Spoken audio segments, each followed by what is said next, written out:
വലിയ ബന്ധങ്ങൾക്ക് ചെറിയ തുടക്കം. Osra golden diamonds. Believe in purity. Perinthalmanna road, Pattambi. Ongallur പഞ്ചായത്തിലെ Ayurveda dispensary, Ayush health and wellness centre എന്നിവയുടെ സംയുക്താഭിമുഖ്യത്തിലാണ് ഓങ്ങല്ലൂരിലെ സായം പ്രഭ ഹോമിൽ വയോജനങ്ങൾക്കായി ആയുർവേദ മെഡിക്കൽ ക്യാമ്പും മരുന്ന് വിതരണവും സംഘടിപ്പിച്ചത്. ഗ്രാമപഞ്ചായത്ത് vice president T P Rajeesh ഉദ്ഘാടനം നിർവഹിച്ചു. അലോപ്പതിയെ പോലെയല്ല, അസുഖം പെട്ടെന്ന് മാറുക എന്നുള്ളത് കുറച്ച് കാലതാമസം എടുക്കുമെങ്കിൽ കൂടി നമ്മുടെ ആരോഗ്യം നല്ല രൂപത്തിൽ സംരക്ഷിക്കാനും നിലനിർത്താനും ആയുസ് കൂട്ടാനും ഏറ്റവും നല്ലതാണ് ഈ ആയുർവേദം.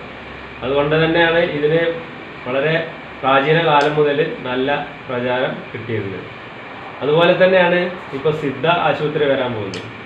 അതിലും നമുക്ക് ഈ നാഡിയും ഞരമ്പും പിടിച്ച് പിന്നെ അറിയാൻ കഴിഞ്ഞത് താമരയുടെ മുട്ട്, അതോടൊപ്പം മെർക്കുറി പോലെയുള്ള രസം പോലെയുള്ള സംവിധാനങ്ങൾ, പ്രകൃതിയിൽ നിന്ന് ലഭിക്കുന്ന പിന്നെ സംവിധാനങ്ങൾ ഉപയോഗിച്ച് മരുന്നുകൾ ഉണ്ടാക്കുകയും എന്നിട്ട് നമുക്ക് വളരെ വർഷം ആ രൂപത്തിൽ പ്രാചീന കാലം മുതൽ തന്നെ രംഗത്തുള്ളതാണ് സിദ്ധ.